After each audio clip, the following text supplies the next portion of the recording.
exemption that allows our schools and libraries to give our kids pornography? Yep. A few of you. Well, yes, we are. Unfortunately, that is what makes it legal for our children to be sexualized in the classroom with extremely pornographic content, whether it be through sex education or whether it be through graphic novels, if you will, that are coming through the libraries and the classroom libraries. Okay? These stories include graphic depictions of rape and molestation, and you name it. It's all sexual activity that the kids are being groomed with.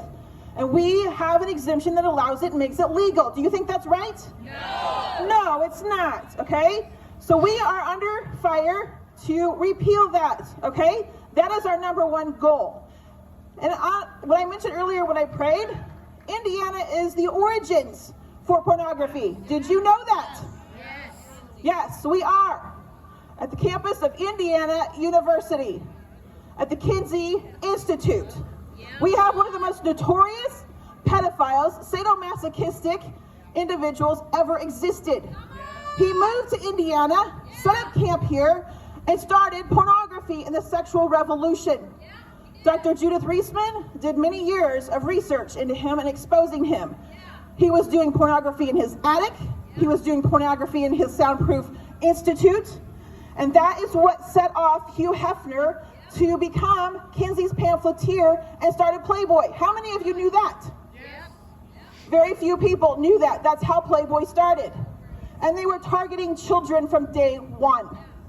Kinsey molested and raped children as young as 2 months old, around the clock, by stopwatch, to determine children are sexual from birth. That is why your children are being subjected to the unlimited sexual activity in our schools. So you need to be aware of that. When I got involved in this fight several years ago, I had no idea the depravity of what the rabbit hole as I was going down. And when I uncovered it, I was horrified. How can we ever take that back? Well, the first thing we have to do is we have to repeal that obscenity exemption. We are one of probably 7 or 8 states across the nation that are making ways to do that. And I want to see Indiana go first. How about you? It started here, let's end it here, right? And then we'll go after the Institute, right? But let's repeal that obscenity exemption first. I was told when I started this battle, that could never happen. Well, I will tell you, when we came to the legislature last year and we testified in Senate Education Committee, and thank you, Senator Rotz, for allowing our bill to be heard. Yes. When we came here and we testified, you will not believe who testified against us. We are talking the School Board Association, the Principals Association, the Superintendents Association, the Teachers Unions, and the Library Federation. They all testified against us and are all for sexualizing your children with pornography. That should tell you something. These entities that are supposed to protect our children are grooming them in the classroom. I'm not okay with that. So, we came, we testified, they won. However, as the Lord always works, He used it to His glory, right? Because we promised, Senator Toms, that we would go build that army and we would be back. So we are back this year. Senator Toms called me yesterday. He was out here a little bit ago. Hopefully he'll join us here shortly. He called me yesterday and he has refiled our bill. Senate Bill number 17 will go on to the docket. And we will pass it. But what we are going to need is we're going to need you guys, every single one of you. We need you, as Ashley said a little bit ago, you've got to contact your legislators. You have got to, your senators in particular. We are going to move it through the Senate and we're going to head to the House. But we are going to do it, okay? When we came to testify, 2 or 3 times, they pulled us aside because what we did is we brought packets and we wanted them to know what we found in those books. So So we brought packets and we gave them to the Senate committee before we testified. And we went upstairs, we dropped them off at Senator Rotz's office, we went upstairs. And when we got upstairs, we were all sitting there getting ready to testify, and they sent his LA up. And his LA pulled us to the end of the hallway and said, "You can't read those excerpts." And we said, "Well, why not?" Not that we were going to, but we said, "Why not?" He said, "Well, these videos are often live fed into classrooms. So we can't have that." And I stood there and I laughed and I said, "Well, you're kind of proving our point for us, don't you think? If we can't read it in testimony, but the schools can distribute it, how does that make sense?" And then they sent Senator Toms up to make sure. He told us that we could not read those excerpts. And again, I said, they're making our point for us. He totally agreed with us, okay? But they're so bad, we could not read them there. Even Aaron Negengard, who testified with us, made that point to them in committee when he testified. He said, "You wouldn't let us allow us to read those excerpts, but you're okay with giving them in the schools. That makes no sense." So what we are going to do is we're going to come back this next year and we are going to pass SB 17, right? We need all of you to contact your legislators, contact your family, contact your friends. They need to be doing the same thing. And where you can go, if you're not aware of what the contents are, there's a page called Marrying the Library, Indiana. We're telling you people to go there and you can see the excerpts. You can read them and start digging into your schools and finding out what's there, okay? And I'm gonna have Kim here tell you exactly what happened when she discovered what was going on. Hello, I'm Kim Livorno. You probably know me on Facebook as Livorno Monroe. I've been trying to hide, but it's out. Yeah. So some parents and I got together, and I remember a year ago, I was like you all, my head was spinning as our republic was being torn from us.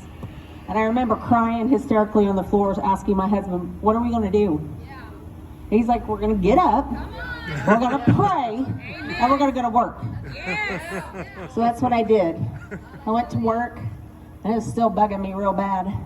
So I was watching Fireside Chat, and a couple people in there that I like and respect said, you got to get your butt up off the couch and you got to get involved in your communities. So I did that, knowing from my past, I've been very involved in my community for our water. I live in Franklin and Johnson County, and everybody knows about the water. Well, I lived at Ground Zero, and my daughter was one of the children that suffered a rare brain tumor. That was 24 years ago today, and they told me my daughter wasn't going to live. And I said, "God, she has to live." And the mama bear came out of me then, and I found every avenue led by God. And my daughter's 27 today. So, I thought I was good like everybody else. My kids are grown, they're in school, they're off, they're in college. I'm done. No, not at all. All right, I pay taxes in my town. So these kids that are being indoctrinated by this crap is going to be leading my town. They're going to be fighting for our country. Seriously, they're going to be fighting for our country. Y'all better get in shape because we're going to have to go. So another parent and I, we started looking through our school. We went online. They hired a mental health coordinator, paying her $85,000 a year. We clicked on a couple of buttons, and there it was. LGBTQ and your allies. They have allies. They were linked to, we found links to chat rooms on our school website. We printed off 500, 700 pages of pronouns, words that I wouldn't say to my mother, to my grandmother, anyone. And we took it to, linked straight to Black Lives Matter. Straight to, and I thought SEL, it sounds good, right? No, it's not good. So we took it to our school board. When we were at a school board meeting, and he said he didn't know. He didn't know that all of this was on there, pages and pages and pages of indoctrination. So we had a meeting with our school board. I asked them at the meeting, I told my school board and the superintendent and everybody, they needed to step down. They said no. So we had a private meeting and we showed them everything we had, and we showed them that some of these groups and how they're linked back to Marxist and terrorist and everything that, is ungodly. And we were able to get a third-party administrator out that we showed links to her Marxist ideologies. We were able to get the DEI to not come in this year, hopefully keep that back for a couple years. And we still go to the school boards.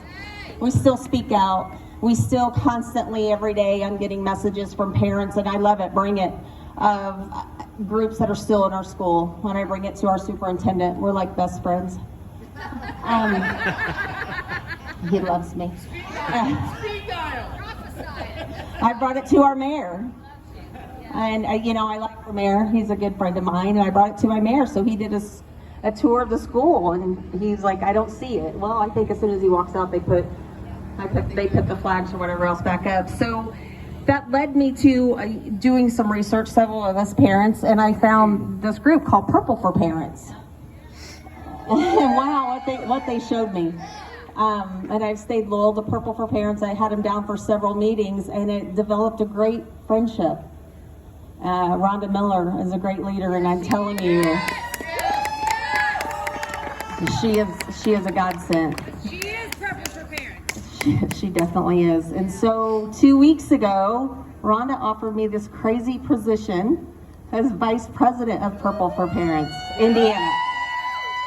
So with your help, we can do this. I am proud to take it on, and I promise together we can be our children's voice. Yes! There's not one form that they should tell you. I know we've got a family in Greenwood who is struggling. They're saying, we don't want your form for Purple for Parents. You've got to sign our form. Don't sign their form. You don't know what's in there, the hidden words, the lingo. If you tell them that they are not going to take any type of survey, then they're not taking a survey. You are in charge of your kids. They are paid. We hire them. So thank you for your time. Thank you for coming out, and let's keep speaking up. To follow up on that, guys, she talks about the Marxists, the revolution, right? That's what we're in the middle of. Okay, what you need to know is 45 communist goals that are included in the Naked Communist from Cleon Skousen. 3 of them, in particular, 24, 25, and 26, deal with the pornography and the depravity that is coming in through the books in the schools. I suggest you go and you find those 45 communist goals.